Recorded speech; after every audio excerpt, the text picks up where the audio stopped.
The Red Star Senior Apartments under construction was unoccupied, but the fire was right next to the West Oakland BART tracks, and the heat was so hot, it buckled the paint on this convenience store gas station 1 block away.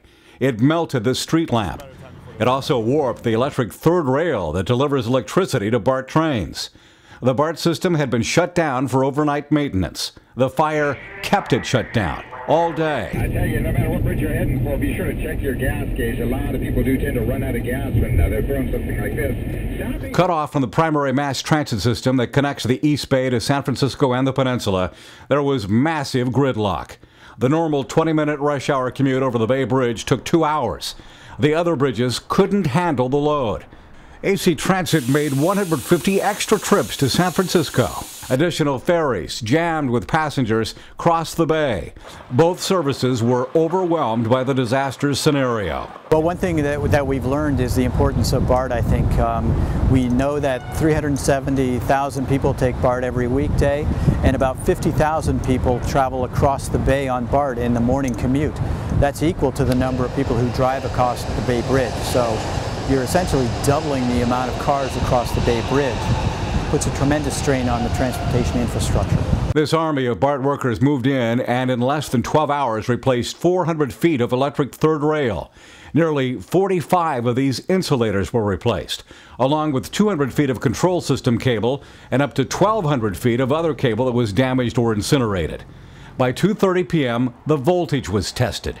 You can see these men give 2 thumbs up. The track was cleared. By 3 p.m., test trains from the east and then from the west slowly moved through to make sure the emergency repair was safe for the public. The system reopened to commuters at 3:50 p.m. But the neighborhood fire was a reminder that the Bay Area depends on the single Trans-Bay BART link. After the 1989 Loma Prieta earthquake caused similar transportation gridlock, MTC undertook a comprehensive analysis of Trans-Bay travel. A 2002 update of the Bay Crossing study identified a new Trans-Bay tube or tunnel for BART or other rail services as an effective way to improve transit reliability, but one that would come with a very high price tag in the many billions of dollars. The unavoidable fact is that the creation of a new crossing, whether a rail crossing, highway crossing at some point south of the Bay Bridge, is an enormously expensive undertaking, and when subjected to really rigorous cost-benefit analysis, it doesn't pencil out very strongly based on current demand or even projected demand over the next decade or so. Reinforcing the need to keep existing assets like the BART system in top-notch condition. At the West Oakland BART station, Mark Jones reporting.